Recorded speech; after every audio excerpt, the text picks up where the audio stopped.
hadis dari Rasulullah sallallahu alaihi wasallam.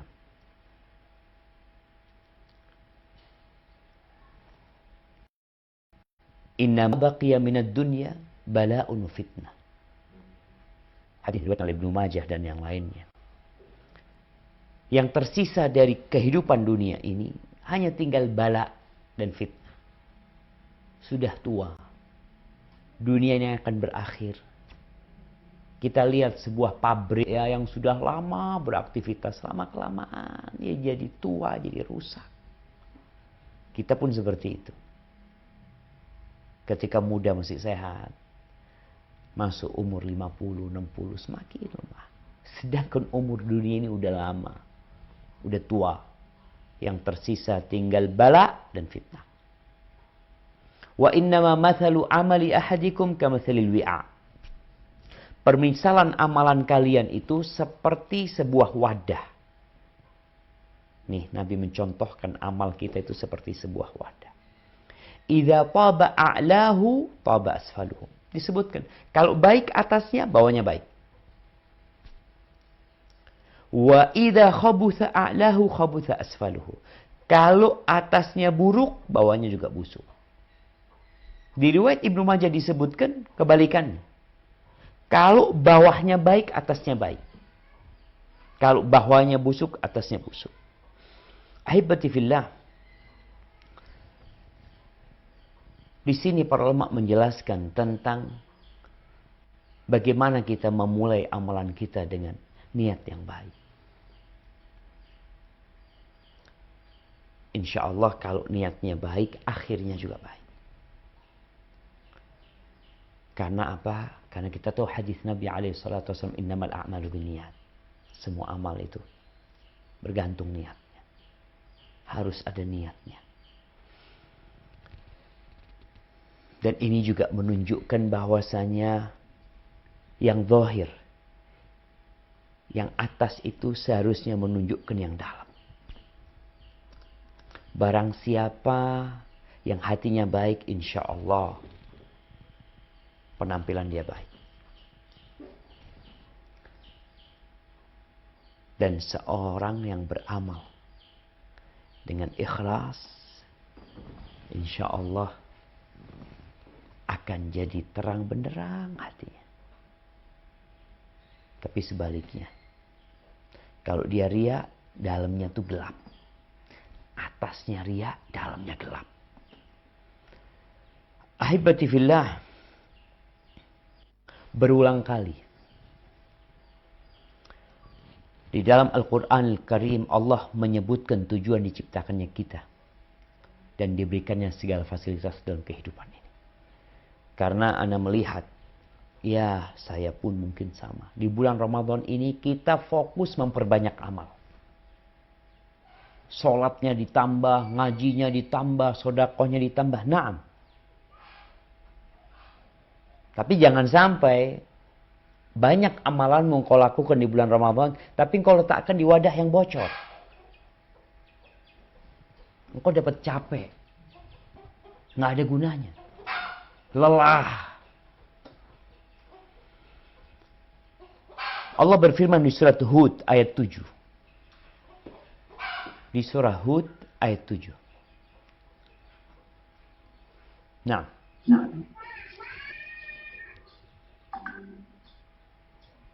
أعوذ بالله من الشيطان الرجيم وهو الذي خلق السماوات والأرض في 6 أيام وكان عرشه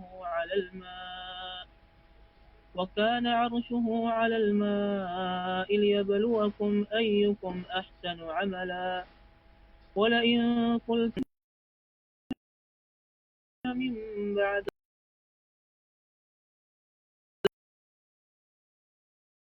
ليقولن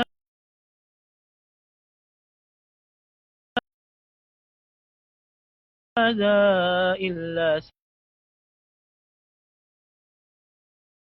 سحر مبين. Yang artinya, dan dialah yang menciptakan langit dan bumi dalam 6 masa, dan arsy-Nya di atas air, agar dia menguji siapakah di antara kamu yang lebih baik amalnya.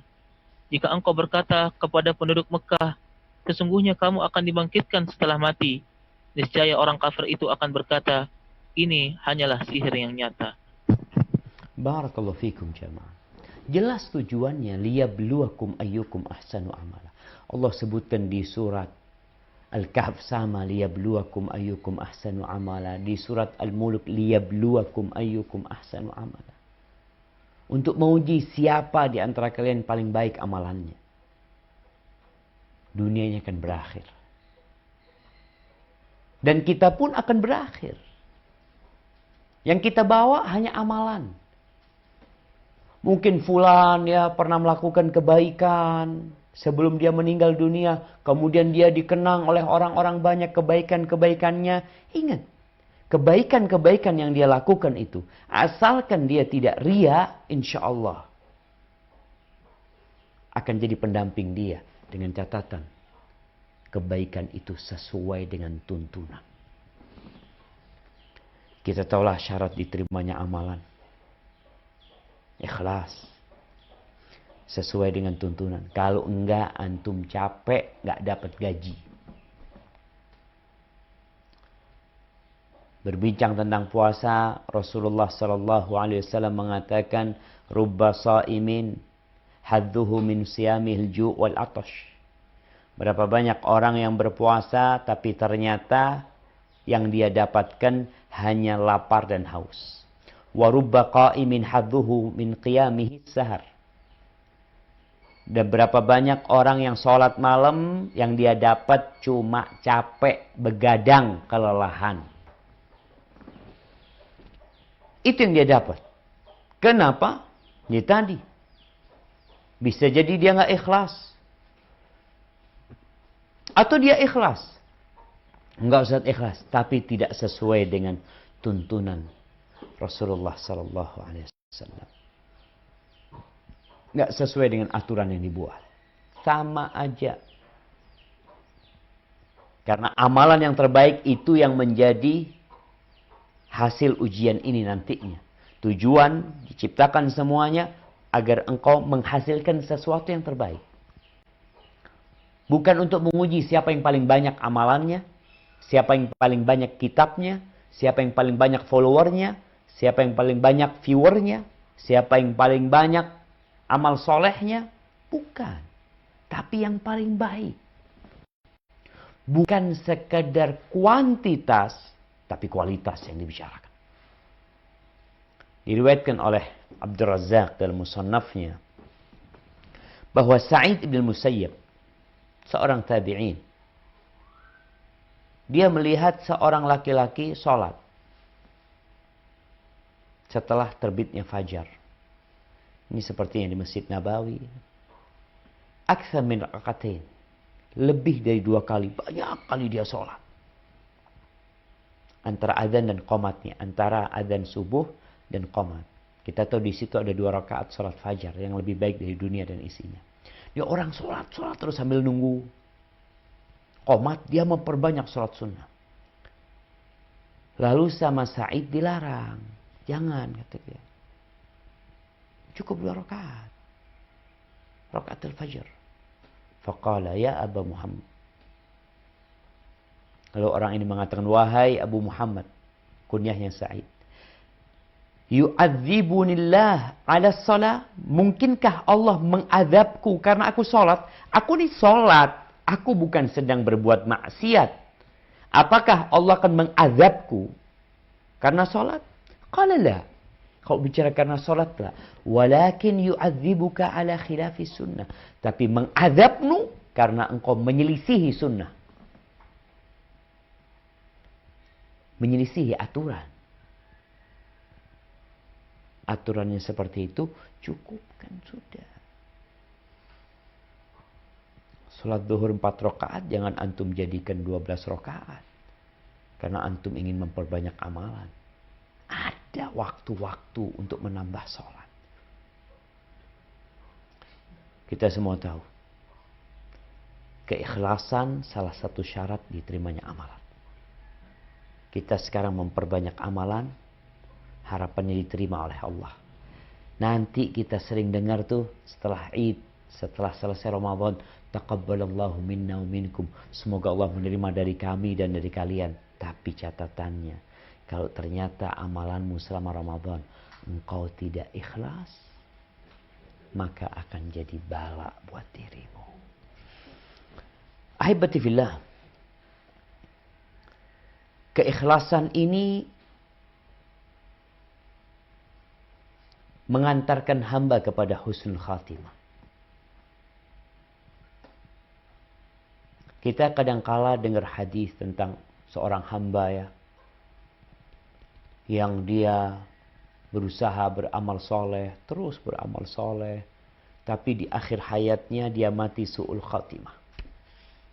Kok bisa Ustaz? Fulan hada orang soleh, orang baik.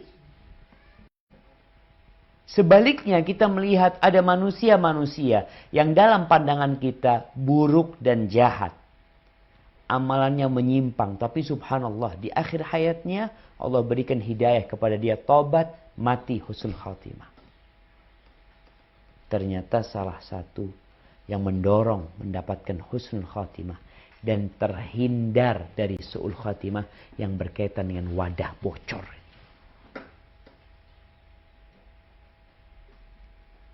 Keikhlasan untuk Allah Azza wa Jalla.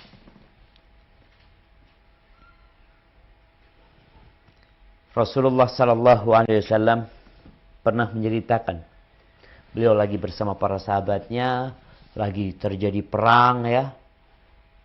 Dan ada salah satu orang yang begitu bersungguh-sungguhnya. Tidak ada satu orang yang dihadapin kecuali dia tebas, dia kejar tuh musuh-musuh. Lalu para sahabat nyeletuk mengatakan, ma ajza'a minnal yawm ahad kama ajza'a fulan. Nggak ada yang hari ini berjuang seperti berjuangnya fulan. Nggak ada. Hari ini harinya fulan. Faqala Rasulullah SAW, ama innahu min ahlin nar. Dia termasuk penghuni neraka. Ini beramal sekarang. Berjihad di jalan Allah Azza wa Jalla. Tapi ternyata Rasulullah sallallahu alaihi wasallam menvonis karena wahyu Allah, dia penghuni neraka. Siapa yang tidak tahu dengan fadilah mati syahid? Fadilah berjihad walaupun enggak mati. Akhirnya salah seorang sahabat mengikuti sahabat yang dikatakan termasuk penghuni neraka ini. Diikutin. Subhanallah, terakhir jamaah, ini orang terluka. Parah lukanya. Dan dia tidak tahan. Akhirnya dia ambil pedangnya, ditaruh di dadanya.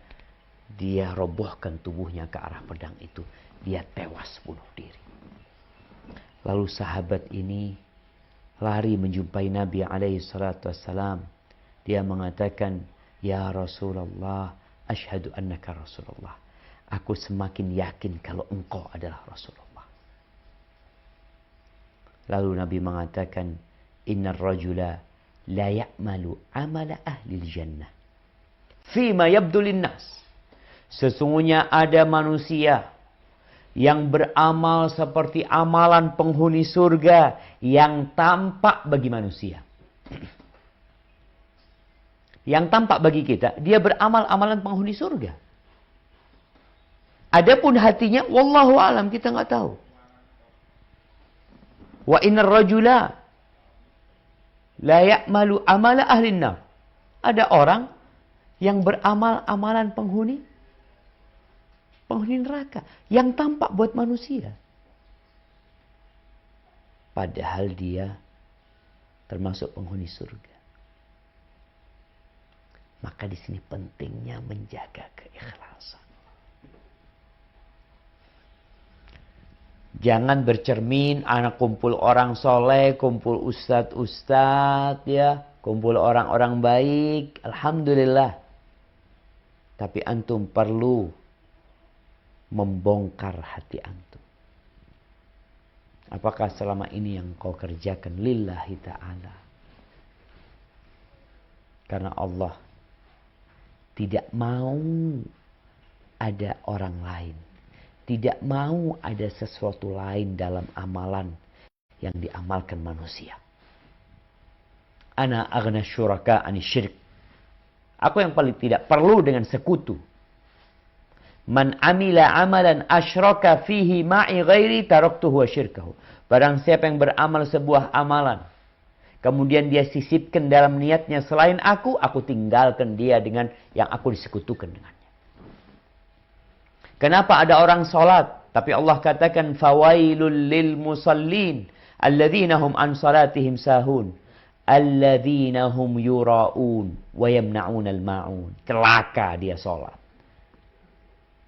Jangan berpikir tatkala kita sholat tarawih, banyak rokaatnya, panjang bacaannya, kemudian engkau berpikir itu pasti diterima. Lihat niatmu dan lihat kesesuaian sholatmu dengan sunnah Nabi SAW.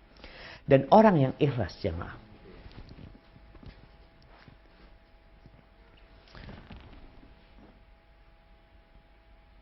hidupnya damai, dadanya lapang,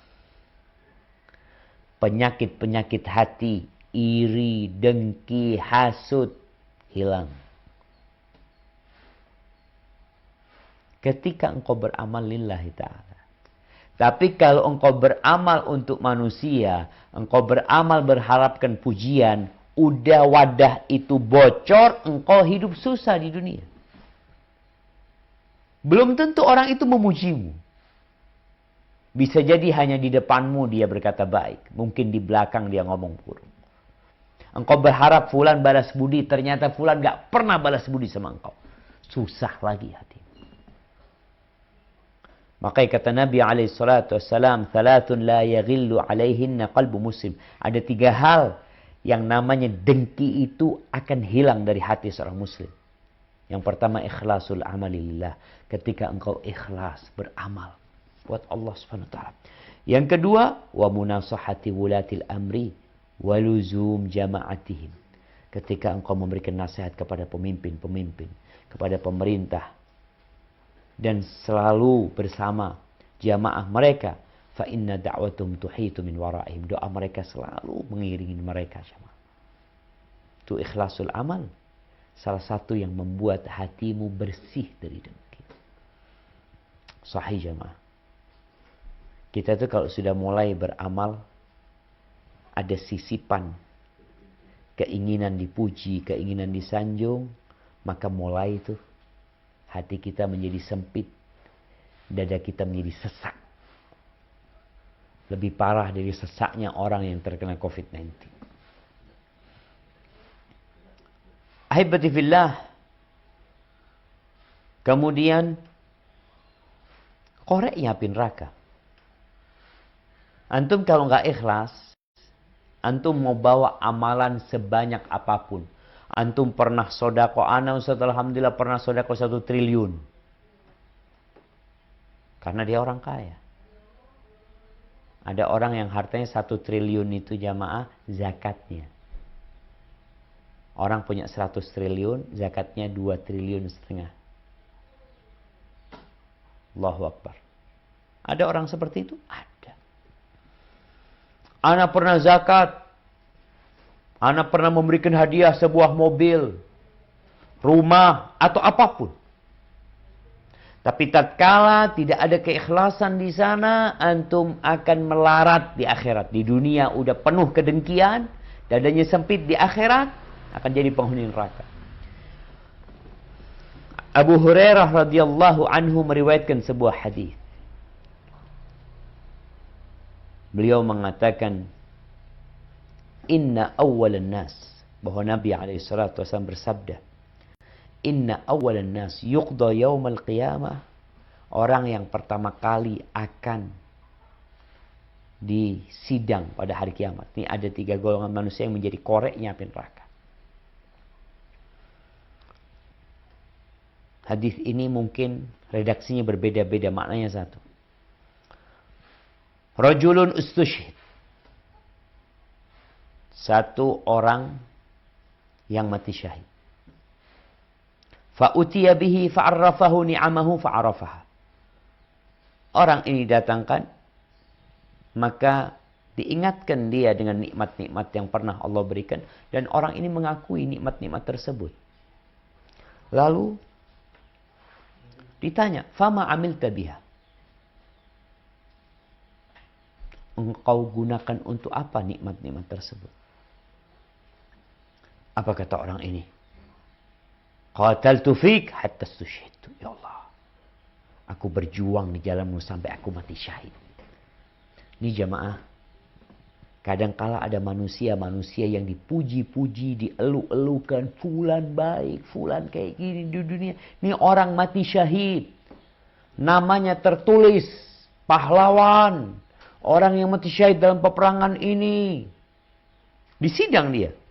Ketika ditanya, iya, aku berjuang di jalanmu sampai aku mati syahid. Lalu apa kata Allah? Kadzabta. Bohong engkau. Bohong. Kita manusia nggak tahu isi hati manusia. Ada orang datang kepada kita mengatakan, ini saya nyumbang, ikhlas anak ustaz, doakan anak ustaz. Anak katakan barakallahu fiik. Semoga Allah berikan balasan atas niatmu, atas sedekahmu, atas kebaikanmu. Itu doa anak. Anak nggak tahu kalau dia dusta.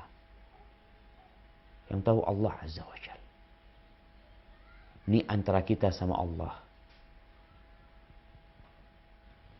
Apa yang terjadi? Kadzabta, dusta engkau. Walakinnaka qatalta li an yuqala jari. Selama ini engkau berjuang supaya disebut jari, supaya disebut pembela kebenaran, orang yang berani. Waqad qil, dan engkau sudah dapatkan itu. Thumma umira bihi fasuhiba ala wajhihi hatta ulqiya finnar. Allamahu wa qara'al Qur'an. Orang yang belajar ilmu nih, ustadz nih. Karena dia belajar dan mengajarkan ilmunya. Wa qara'al Qur'an, dan dia hafal Qur'an. Dia suka membaca Qur'an. Jadi imam. Suaranya begitu indahnya. Di mana-mana, mungkin di mobil, di rumah, di handphone, suara bacaan Quran dia didengarkan oleh manusia. Masya Allah. Berapa pahalanya orang ini, jemaah? Kalau orang ini suaranya indah, kemudian dia membaca surat Ar-Rahman dan didengar oleh sejuta manusia. Ada yang viewernya 3 juta, ada yang viewernya 200, mungkin sampai 10 juta, 30 juta. Masya Allah yang mendengarkan suara dia. Ini Ustadz, Masya Allah. Followernya banyak, viewernya juga jutaan. Kita manusia akan berpikir, ya Allah, ini Ustadz pahalanya besar banget nih ya. Ini imam banyak banget pahalanya. Nanti akan ada persidangan. Fa'utiya bih, didatangkan orang ini. Lalu ditanya, nikmat-nikmat yang kuberikan kepadamu, buat apa? Orang ini mengatakan, ta'allamtul ilma wa 'allamtuhu wa qara'tu fikal Qur'an. Aku ya Allah belajar ilmu, aku ngaji sampai aku mengajarkannya dan aku membaca Al-Qur'an, menghafalkan Qur'an demi untuk berharap ridhamu ya Allah. Apa kata Allah? Kadzabta. Bohong kau dusta. Wallahi sahih jemaah. Yang tahu hati kita itu Allah. Walakinnaka ta'allamtal ilma liyuqala alim wa qara'tal Qur'an liyuqala qari. Tapi yang terjadi, engkau itu selama ini belajar, engkau ngajar, jadi ustadz, jadi orator. Selama ini engkau hanya berharap disebut orang yang alim, orang yang pintar, doktor dalam urusan agama. Dan engkau menghafal Quran supaya disebut qari. Alhamdulillah, kita berbahagia dengan banyaknya hafid-hafid sekarang. Banyaknya kepedulian pemerintah dengan mereka. Ada yang dikasih beasiswa, akan ada yang dikasih gratis dia sekolah. ada yang dibiayain kehidupan keluarganya. Nah, di dunia engkau dapatkan itu, hati-hati. Orang ini ketika ditanya, jawaban dia, ya, aku melakukan itu untuk berharapkan ridhamu. Kata Allah, dusta. Engkau hanya ingin dipuji orang. Engkau hanya ingin disanjung orang. Dan itu engkau sudah dapatkan. Ini orang memang gak cari akhirat. Cari dunia. Ngomongnya lillahi ta'ala. Maka akhirnya dilemparkan ke dalam api neraka. Orang yang ketiga, warajulun wassa'allah alaihi wa a'tahu min asnafil mali kulli. Ini orang yang kaya raya, yang Allah luaskan rizkinya untuk ini orang. Segala harta dia punya. Semua harta dia punya. Subhanallah jemaah. Lalu sama di sidang. Ditanya, apa yang kau gunakan dengan hartaku itu? Ya Rasul, ya Allah. Ma taraktu min sabilin tuhibbu an yunfaqa fiha illa anfaqtu fiha lak. Enggak ada satu jalan pun yang engkau ingin pemberianmu itu dinafkahkan di sana, melainkan aku menafkahkan di sana untukmu ya Allah, untuk mengharapkan keridhaanmu ya Allah. Ikhlas lillahi ta'ala. Dia sumbang APD untuk tim medis. Dia berikan rumah sakit umpamanya. Apapun yang dia kerjakan, dia sumbang. Yang sekarang ini banyak sumbang sembako. Ada orang-orang dari yang kaya raya, Masya Allah. Dengan adanya kamera, dia menyumbang nih. Saya tujuannya ini, tujuannya itu. Semoga engkau ikhlas lillahi ta'ala. Sekarang semakin berat jemaah. Kalau engkau ikhlas insya Allah. Tapi kalau enggak kayak orang ini. Tidak ada satupun jalan kebaikan. Ini orang kaya. Semuanya dia bantu. Tapi ternyata pada akhirnya Allah mengatakan. Kadzabta. Dusta. Engkau selama ini hanya berbuat supaya disebut orang yang dermawan. Orang yang sosial banget. Yang tidak dimintain pertolongan kecuali Masya Allah dia bantu orang lain. Selesai dimasukkan dalam api neraka. Gara-gara kehilangan keikhlasan. Maka jangan hanya sibuk kita sekarang ini di bulan Ramadan. Memperbanyak amalan. Amal ini, amal itu bagus. Tapi ada amal hati. Yang tidak dilihat sama tetangga kita. Yang tidak didengar oleh istri kita. Yang tidak diketahui oleh anak-anak kita. Virus COVID-19 pun kalau masuk dia nggak dengar tentang niat kita. Maka semoga Allah menjauhkan kita dari riya dan yang merusak amalan jamaah. Hadis innamal a'malu binniyat wa innamal likulli imri'in ma nawa. Para ulama memasukkan, bahkan mereka sepakat bahwa hadis itu adalah 1/4 Islam. Semua sepakat. Ini 1/4 Islam, hadis innamal a'malu binniyat. Dari sini semuanya dimulai. Dari sini kebocoran itu ditambal. Kita perbaiki dulu wadahnya. Sebelum antum isi, jangan antum isi. Kemudian antum perbaikin. Makanya bab yang pertama adalah niat. Antum kalau mau bicara sholat, ada bab niat. Mau bicara wudhu, ada niat.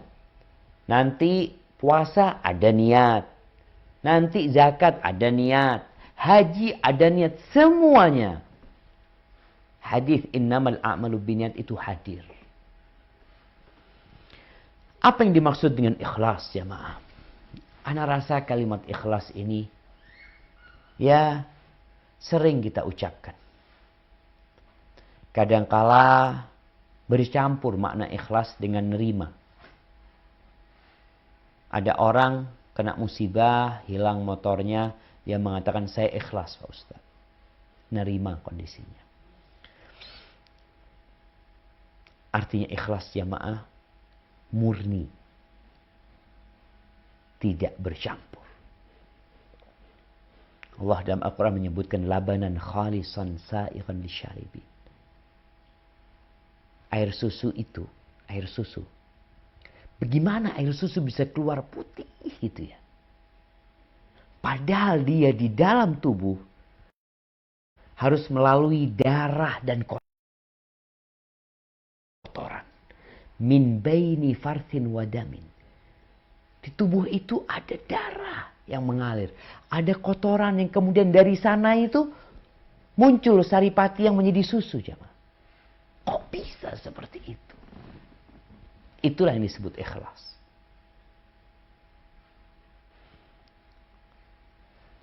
Adapun secara istilah yang benar ya. Apa sih ikhlas? Supaya tidak dicampur dengan sabar, dengan menerima. Para ulama menyebutkan ikhlas itu adalah tasfiyatul amal min kulli syaub. Membersihkan amal dari semua campuran.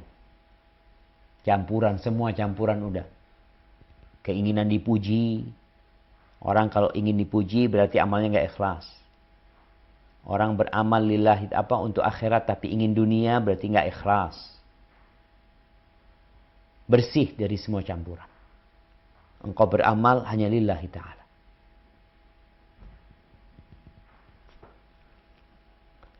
Berharapan akhirat.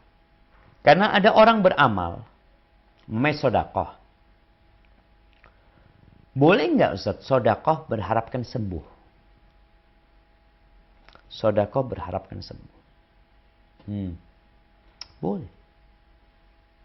Nabi SAW mengatakan, dawu mardakum bis sedekah. Obatin orang yang sakit diantara kalian dengan sedekah. Boleh nggak sedekah supaya dijauhkan dari bala? Boleh. Nabi SAW mengatakan, as-sadaqatu taqi masari as-su' wal afat wal halakat. Sedekah itu akan menghindarkan orang dari mati buruk, menghindarkan orang dari penyakit, dari petaka-petaka, Masya Allah. Itu faedahnya sedekah. Tapi gimana kalau seorang beramal, dia berharap sembuh dari penyakitnya saja. Kalau dia dapat yang dia kasih dunia, ya sudah bagian di dunia dapat. Dia cuma minta itu. Dia beramal hanya minta sembuh. Di akhirat dia nggak dapat apa-apa. Karena dia cuma minta sembuh. Nggak minta akhirat. Ada orang beramal gimana Ustaz? Dia ikhlas. Ini orang ikhlas beramal jamaah. Kalau dia riak, dia diadab dengan sedekahnya. Tapi dia ini ikhlas. Enggak, aku ikhlas lillahi ta'ala. Enggak, aku cuma kepingin sembuh. Ya. Dia berarti kepingin balasan di dunia. Ya Allah kasih balasan di dunia. Gimana kalau orang ini berharap Allah? Enggak, sudah. Aku berharap pahala di akhirat. Dikasih kesembuhan sama Allah. Alhamdulillah. Tapi aku berharap pahala itu di akhirat. Maka dia akan dapat full di akhirat. Tapi kalau dia gabungkan, enggak lah, ana minta akhirat lah Ustaz. Tapi ya gimana ya, ana sakit juga, ana kepingin sembuh juga. Ya sudah, nanti akan ada bagiannya masing-masing. Ini bicara amalan ikhlas, tapi ada campurannya.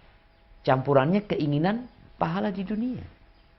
Kalau ana tidak salah seperti itu penjelasan Syekh Sa'ad Al-Thasri tentang seorang. Kalau amalan ini memang ada balasan dunianya. Artinya ketika antum beramal lillahi ta'ala.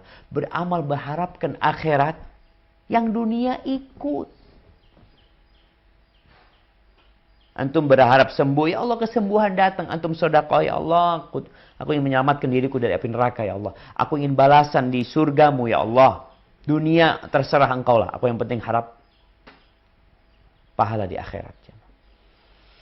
Jadi Nabi SAW ketika memotivasi para sahabat untuk bersedekah dengan banyak cara, Allah kasih ganti. Tapi ganti yang paling utama adalah di akhirat. Yang di dunia pasti dapat. Artinya antum udah sadar tuh.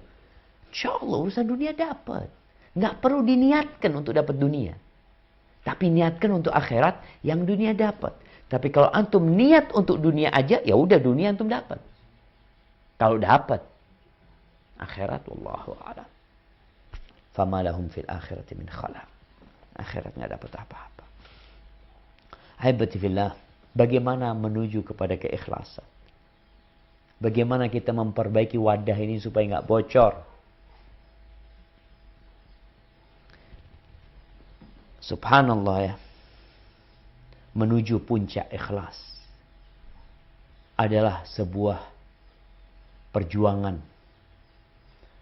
yang tidak ada istirahatnya. Menuju ke puncak al-ikhlas memerlukan pengorbanan sampai ajal menjemput kita. Bukan berarti umur 40 tahun, alhamdulillah Ustaz, 40 tahun Anda sudah ikhlas, selesai sudah. Terus berjuang. Tapi perjuangan panjang itu insya Allah membuahkan hasil di dunia dan di akhirat. Kalau kita bicara mendaki puncak Everest, susah. Udah banyak yang mati nggak nyampe sana. Banyak yang baru ketemu jasadnya setelah puluhan tahun. Hilang tuh. Kumpulan pendaki Everest ditemukan setelah 40 tahun. Membeku dia di sana. Perlu perjuangan. Butuh perjalanan panjang, bekalnya banyak. Tapi itu lebih mudah dibanding mendaki puncak keikhlasan. Kenapa jamaah? Kenapa mendaki puncak Everest lebih mudah daripada mendaki puncak keikhlasan? Karena ketika orang mendaki puncak Everest, ada nafsu dia. Dia sedang ingin mencapai nafsunya. Dia termotivasi untuk menyenangkan dirinya. Dia sedang ingin menyalurkan naluri dia. Mungkin dia ingin popularitas, menjadi orang yang pertama mendaki Everest. Mungkin ya ada kesenangan tersendiri, ada orang cinta petualangan, ingin dikatakan hebat. Mungkin dia juga cari fulus, cari harta, wallahu a'lam. Namun dalam puncak keikhlasan, kita itu memerangi nafsu kita sendiri.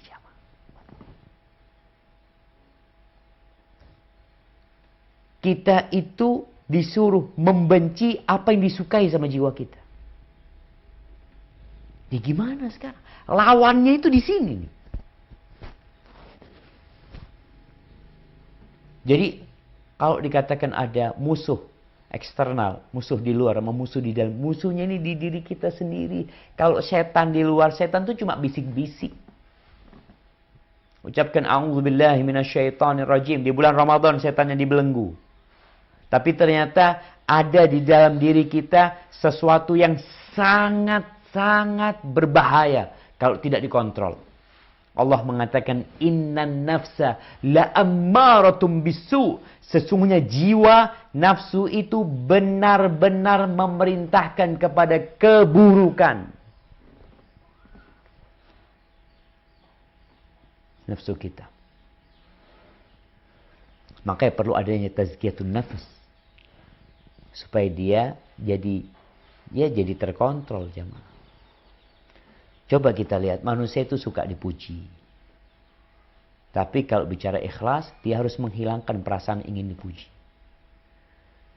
Manusia itu suka disanjung. Makanya kadang-kala orang itu, kalau nggak ada yang nyanjung ya, dia itu nggak suka sama yang namanya dislike. Dia suka dengan like. Dia suka itu. Tapi sekarang dia nggak boleh suka. Dia punya kewajiban menghapuskan keinginan itu. Enggak. Dari amalan kau nggak boleh minta dipuji. Kita suka dunia, ya, suka kemewahan, harta, tahta, wanita. Tapi kita semua diperintahkan untuk tidak meniatkan untuk mendapatkan itu. Enggak. Yang ada dalam hati kita hanya Allah Azza wa Jalla. ketika kita sholat, ketika kita berpuasa, ketika kita bersedekah, ketika kita sedang sendiri, semuanya diniatkan lillahi ta'ala. Ahibati fillah, makanya kalau para ulama berbincang tentang susahnya menuju keikhlasan itu jamaah. Sampai ada yang mengatakan, Sufyan ats-Tsauri mengatakan, ma'alajtu syai'an asyadda alayya min niyati innaha tataqallabu alayya. Tiada sesuatu yang aku tangani yang lebih berat daripada niatku sendiri. Sesungguhnya ia suka bolak-balik. Awalnya ikhlas, tengah-tengahnya mulai itu. Kalau orang dari awal beramal riya, selesai ditolak amalannya. Tapi kalau ada orang beramal di ikhlas dia awalnya, tadi cerita Nabi SAW seperti wadah. Kalau bawahnya baik, insya Allah lainnya baik. Atasnya baik, insya Allah bawahnya baik. Ini kalau orang dari awalnya sudah riya, semuanya hancur. Tapi ada orang ikhlas yang katanya Sufyan ini tataqallab alayya. Aku udah betulin ya, masya Allah. Kayak orang, ya mungkin dia naik motor, udah dibetulin motornya, bisa jalan. Selesai, kelihatan yang rusak yang mana. Tapi kalau hati ini orang lain gak tahu. Kita mau minta tolong sama siapa? Sama Allah Azza wa Jalla yang tahu isi hati kita. Abu Ishaq Al-Ajurri, dia pernah berkata untuk Li Abdun Az-Zajjad, a'azzu syai'in fid dunya al-ikhlas. Yang paling sulit didapatkan di dunia itu ikhlas. Mau mutiara, mau permata, mau apa, mudah didapat. Bisa dibeli, kau punya uang kau bisa beli. Ada barang, satu-satunya barang di dunia, tinggal kau punya duit kau beli. Tapi ikhlas ini, mau beli di mana engkau? Wa kam ajtahidu fi isqatir riya' an qalbi, betapa seringnya aku berusaha untuk meruntuhkan riya' dari dadaku, fa ka'annama yanbutu 'ala launin akhar. Seakan-akan dia tumbuh lagi nih dengan warna yang berbeda. Di sini sudah diruntuhkan, dihancurkan bangunan itu, tahu-tahu tumbuh di sini, tapi beda lagi warnanya. Nanti dia berusaha menghancur, nanti di sini tumbuh lagi. Tuh hati kita seakan-akan ada tempat tanaman jamaah. Kita potong riya, tumbuh lagi di sana, benihnya beda lagi. Maka Nabi SAW pernah mengatakan, ya kalau sekarang kita bicara Dajjal, orang pada takut sama Dajjal. Nah, kita berlindung kepada Allah dari fitnahnya Dajjal. Lalu Nabi ketika orang sedang menakutkan Dajjal ini, ternyata ada sesuatu yang lebih ditakutkan sama Nabi SAW daripada Dajjal. Nih, jemaah kalau antum dengar ada berita Dajjal keluar, jangan datang ke tempat itu. Tapi ternyata ada sesuatu yang lebih menakutkan daripada Dajjal, dan itu ada sama kita sekarang. Dajjal ini ditunggu keluarnya. Dari luar dia. Yang lebih dahsyat dari Dajjal ini bersama kita, tiap hari sama kita. Kata Rasulullah SAW, ala ukhbirukum bima huwa akhwafu alaikum indi minal masih Dajjal. Kalian tahu enggak? Kalian mau enggak aku kasih tahu sesuatu yang aku lebih takutkan menimpa kalian daripada Dajjal? Faqulna bala ya Rasulullah. Maka kami mengatakan tentu Rasulullah SAW. Faqala Rasulullah alaikas salatu wassalam ya Rasulullah. Asyirkul khafi. An yaquma ar-rajulu fayusalli fayazidu salatahu lima yara min nadhari rajulin. Syirik yang tersembunyi. Syirik yang tersembunyi. Di mana seorang laki-laki berdiri untuk sholat, kemudian dia tambahkan sholatnya, dia perindah sholatnya, disebabkan ada mata yang memandangnya.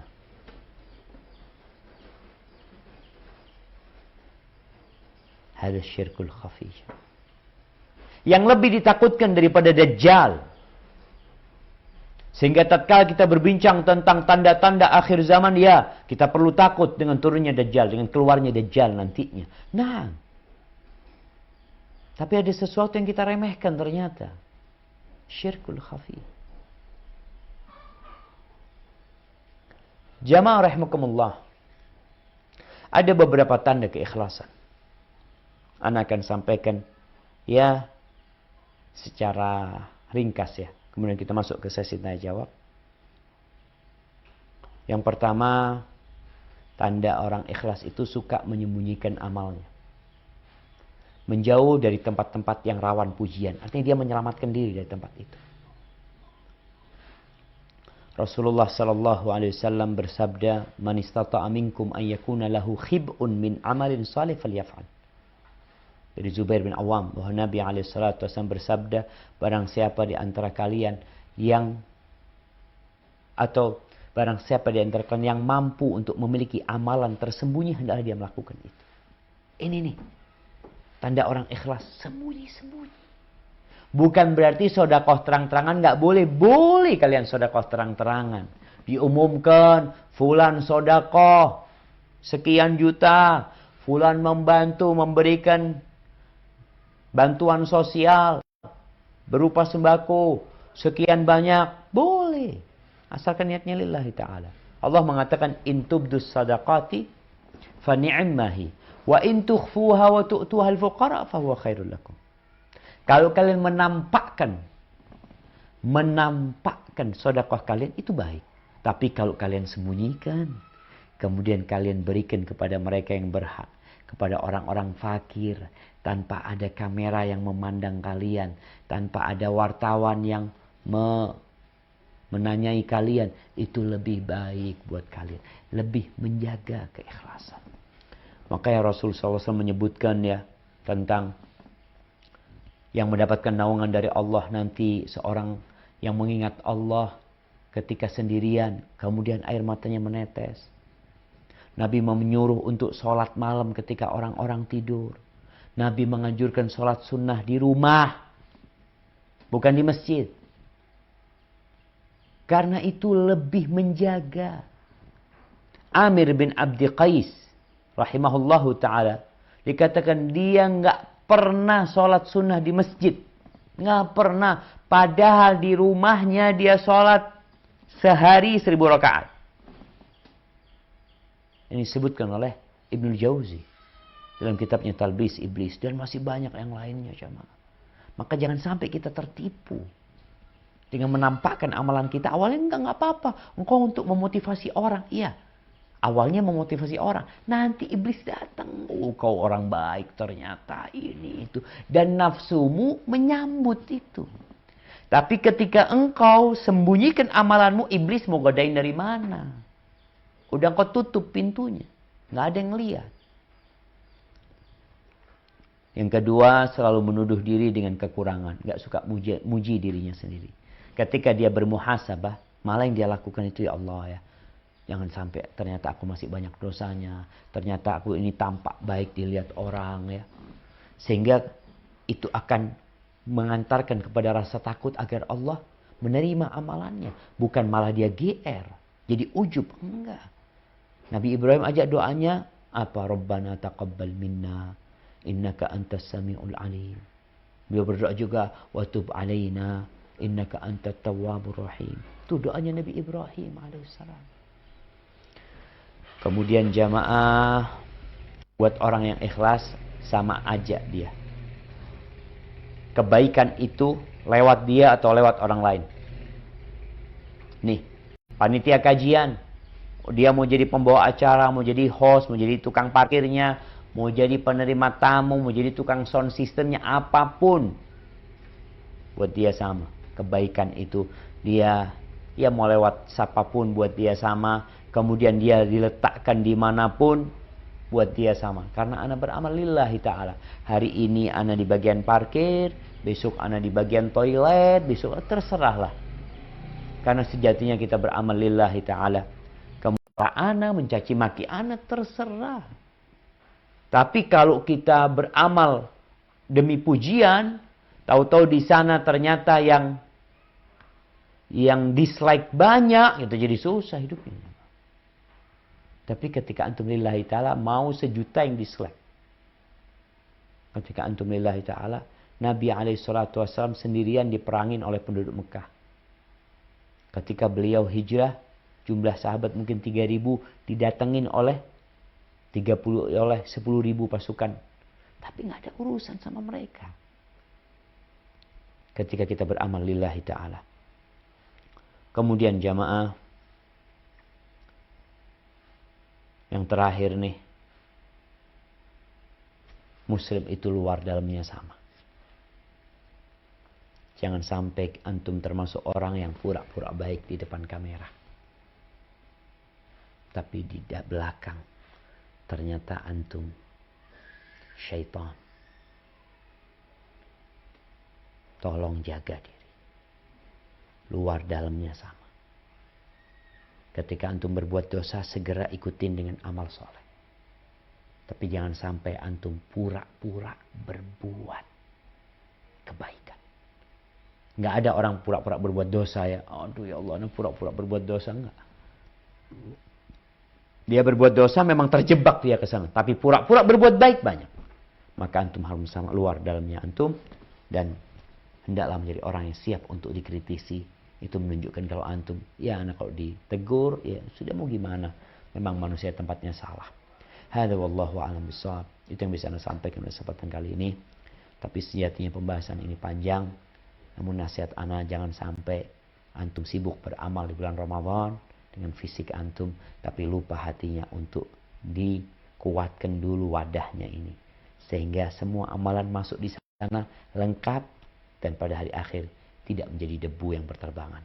Allah berfirman, "Wa qadimna ila ma 'amilu min amalin faja'alnahu haba'an manthura." Barakallahu fikum. Nah, silakan jamaah. Jazakallah khairan ala Ustadina, Ustaz Syafiq. Mungkin Masya yang Allah. bertanya, Antum lagi di mana, Luqman? Madinah, Ustaz. Nggak Belum pulang dapat tiket antum? pulang. Belum dapat tiket, Ustaz. Istri antum ditinggal? Iya, Ustaz. Allahu Akbar. Nggak apa-apa lah, Ramadan gini. Banyak-banyak ibadah antum di sana. Masalahnya nggak bisa keluar, Ustaz. Sama aja di kamar terus, Ustaz. Allah ya'inakum. Allah ya'inakum. Amin. Doanya, Ustaz, biar tiket cepat turun, Ustaz. Masya Allah. Emangnya pesawat ada yang terbang kok tiketnya? Kan udah 2 penerbangan nih, Ustaz. Kemarin tanggal 2 Mei sama tanggal 5 Mei. Oh, alhamdulillah, alhamdulillah. Insya Allah lah, Pesawatnya jamaah. terbatas. Insya Allah. Orang-orang kepingin ke Medina, antum malah kepingin pulang. Allah yahdik antum. Istri di Indonesia soalnya, Ustaz. Siapa? Kita lanjut sesi tanya jawab. Mungkin kepada yang barusan angkat tangan, Pak Saddam Marsanto. Silahkan. Firman untuk orang firman, jadi dimintain firman mengaji, jadi ada kawannya di firman. Pak Saddam. Katanya kok orang Kayaknya di aja bawahnya ukti sana. Kepada Ukhti Ummu Fatimah. Assalamualaikum warahmatullahi wabarakatuh. Waalaikumsalam warahmatullahi wabarakatuh. Semoga Ustadz juga keluarga selalu dalam lindungan Allah Azza wa Jalla. Allahumma amin. Ana ingin bertanya masalah nama kunyah Ustadz. Ana pernah baca dari salah satu asatidz sunnah yang membawakan fatwa Syekh Abdul Muhsin Al-Abbad yang berpendapat di antara mereka atau ISIS menyebut diri dengan Abu Fulan Al-Fulani atau Abu Fulan bin Fulan, yaitu berupa nama kunyah dan penisbatan kepada suatu negeri atau kabilah. Dan ini merupakan kelakuan orang-orang majhul atau yang tidak jelas yang bersembunyi di balik kunyah dan nasabnya. Lalu, Ustadz yang membawakan fatwa dari Syekh tersebut mengatakan sebagian orang terlalu berlebihan dalam penggunaan kunyahnya, sehingga nama kunyah diposisikan sebagai nama itu sendiri. Bahkan ketika memperkenalkan diri atau menulis tulisan ilmiah, mereka menggunakan nama kunyahnya, sedangkan di kehidupan nyatanya itu nama kunyahnya tidak dikenal. Lalu beliau juga berpesan, jika kita ingin berdakwah, berdakwahlah dengan ilmiah dan penuh kejelasan. Gunakan nama asli bukan nama kunyah. Dan pertanyaan Ana, Ustadz,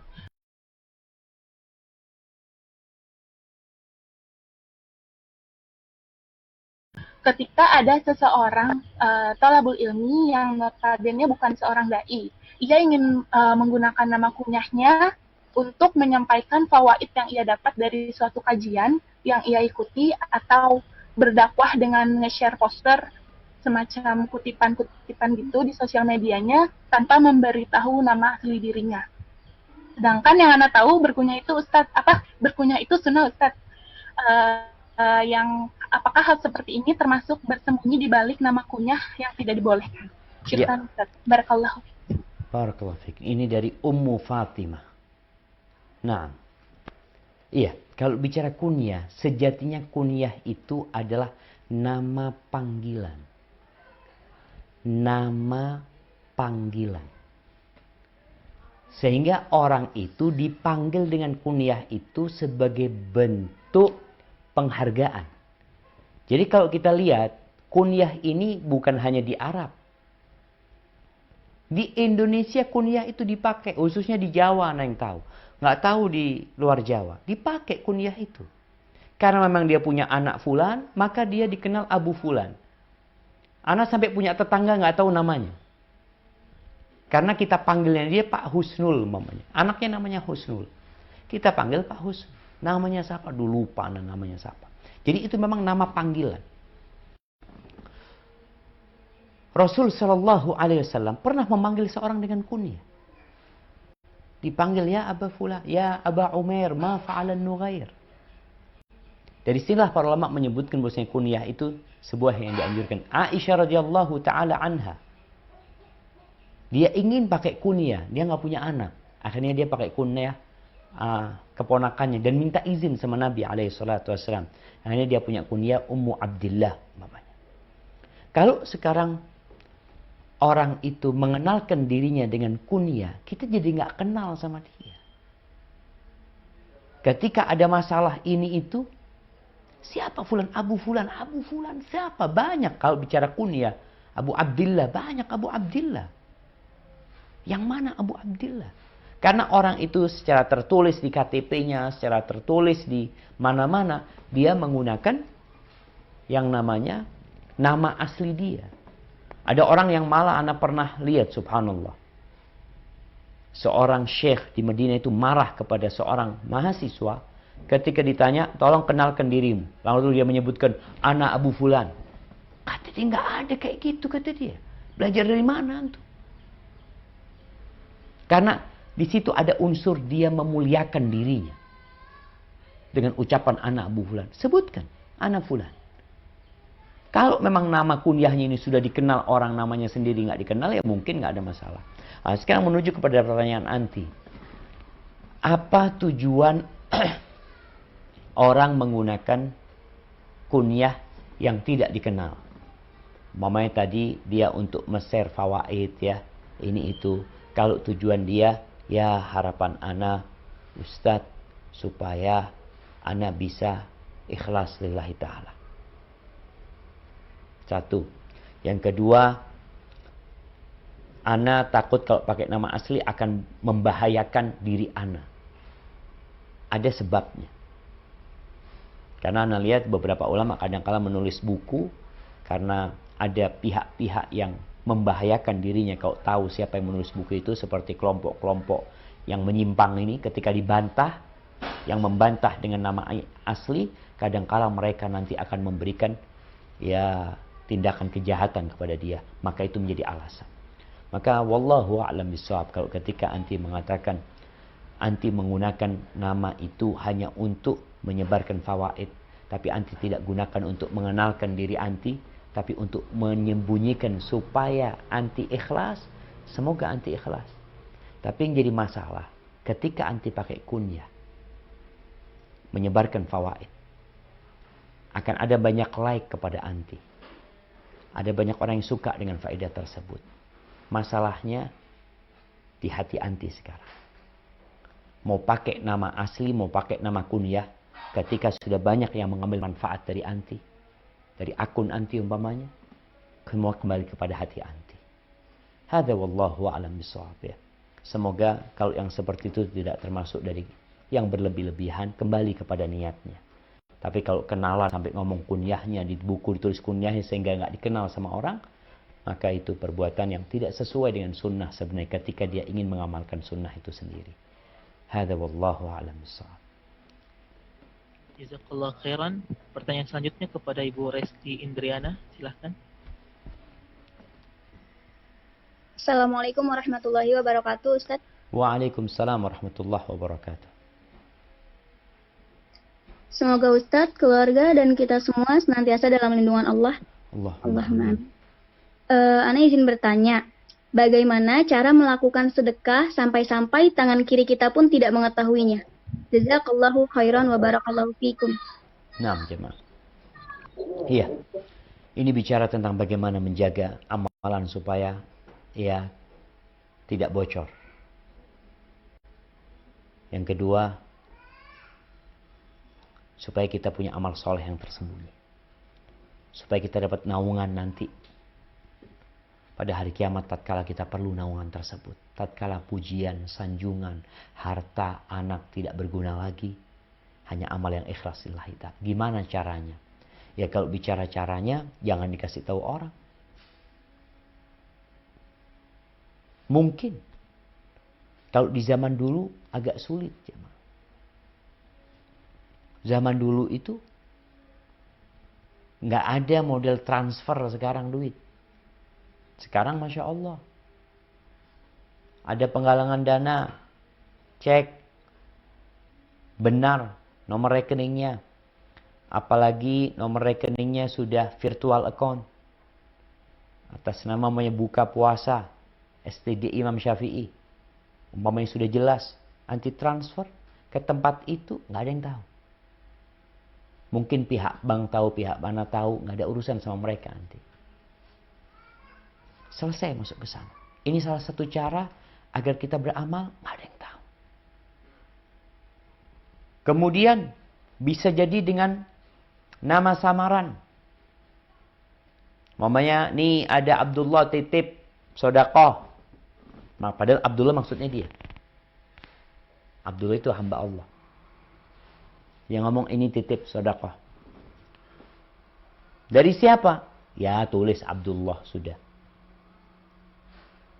Sudah tulis Abdullah. Ini mungkin salah satu cara untuk agar amalan kita tidak tersembunyi. Tapi jangan ngomong akhirnya ketika kita ya hidup di lingkungan sana, kita suka nyumbang dengan nama Abdullah, nggak ada yang tahu. Tahu-tahu terakhir nanti ngomong, Masya Allah masjidnya udah jadi. Iya ini yang paling banyak nyumbang itu Abdullah, hamba Allah kata dia. Nggak tahu dari mana, antum nggak tahu. Allah, ana Abdullah itu sebenarnya, cuma ana nggak ingin ketahuan orang lah. Akhirnya ketahuan orang dia. Makanya para salafus soleh berusaha ketika dia beramal ketahuan orang, dia pura-pura melakukan kegiatan lain. Ada yang ketika baca Quran dia ngaji, kemudian ada orang, dia taruh Qurannya. Dia ahlan wa sahlan. Bukan dia ada orang datang dia tunjukkan lagi baca Quran, enggak. Dan kalau zaman dulu anak katakan tadi sulit sedekah sembunyi-sembunyi, tapi mereka lakukan. Ada yang malam hari ya. Kalau bawa beras, bawa tepung ya, ditaruh depan rumahnya orang ya. Atau naruh duit, masukkan ke pintu rumahnya orang di malam hari keliling. Kalau sekarang enggak. Orang sedekah langsung. Lagi di Bandung kemarin rame yang sedekah udah sampah sedekahnya ngeprank lagi kasihkan sama na'udzubillah yang seperti itu. Apa yang diinginkan jamaah? Usahakan ketika antum sedekah nggak ada kamera yang lihat. Nggak ada orang yang lihat. Dan inilah yang perlu dilakukan. Istri, ini kalau suami istri. Kalau bisa istri sedekah, suami nggak tahu. Kalau itu duitnya istri. Suami pun seperti itu. Hadza wallahu a'lam bissawab.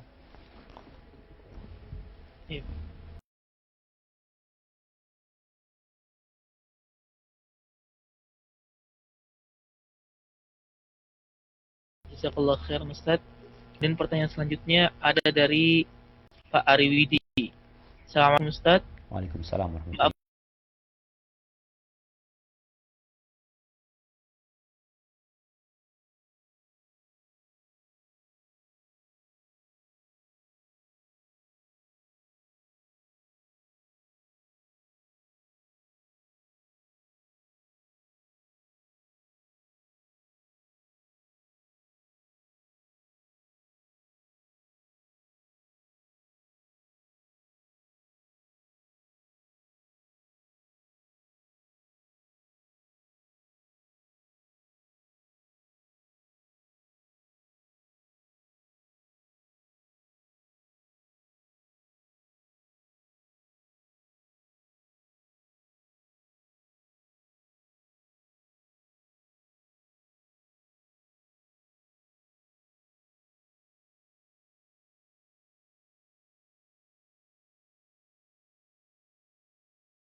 dinisbatkan kepada Imam Syafi'i kalau anda nggak salah, atau kepada ulama yang lain yang mengatakan inna zina dainun law aqradtahu kana al-wafa fi ahli baitika fa'alami.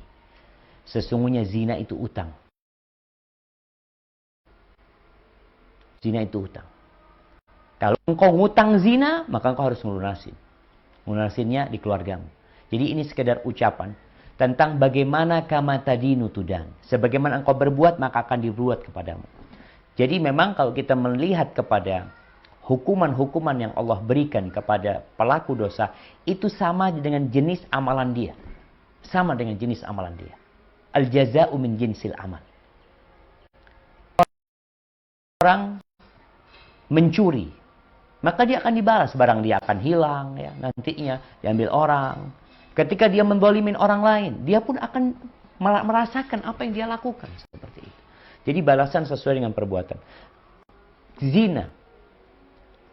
Rasulullah SAW ketika datang seorang pemuda, seorang sahabat hendak minta izin berzina, apa kata Nabi SAW? Nabi mengatakan, engkau mau nggak ibumu dizinain? Ini bicara keluarga sekarang. Tidak bicara dalil tentang haramnya zina. Selesai. Pemuda itu tahu zina itu haram. Maka dia minta izin. Maka Nabi tanya, engkau mau nggak ibumu dizinain? Wah, kata dia. Taib, anakmu dizinain mau nggak? Enggak. Kakak perempuanmu dizinain? Enggak. Adikmu? Ya sudah, kalau engkau nggak mau. Orang itu juga nggak mau anaknya dizinain. Ibunya dizinain. Engkau ketika berzina sama siapa? Sama ibunya orang? Anaknya orang? Adiknya orang? Bibinya orang? Semua seperti itu. Engkau nggak mau, maka jangan melakukan itu. Di sini ada isyarat bahwasanya seorang kalau ingin dijaga di keluarganya, maka jagalah keluarga orang. Kalau engkau ingin anakmu dijaga, engkau ingin istrimu dijaga, engkau ingin keluargamu dijaga, jaga keluarga orang. Karena ketika engkau berzina, sejatinya engkau berzina sama keluarganya orang tersebut. Adapun orang yang bertobat, apakah dia harus melunasi? Inna insyaallah man taba taballah alaihi. Artinya kan kita bicara balasan Allah Subhanahu wa taala. Ketika orang itu bertobat dan taubatnya diterima, semoga Allah Subhanahu wa taala tidak menghukum dia dengan yang seperti itu. Karena kalau dia bertobat, dia akan perhatian sama anaknya, dia akan perhatian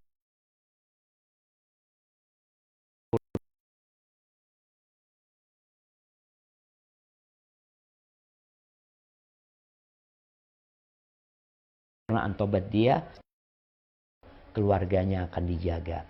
Tapi wallahu alam, ketika antum belum tobat, mungkin sudah dilunasin sama keluarga antum. Kita nggak tahu. Ketika antum tidak menjaga Allah, Allah tidak akan menjaga keluarga antum.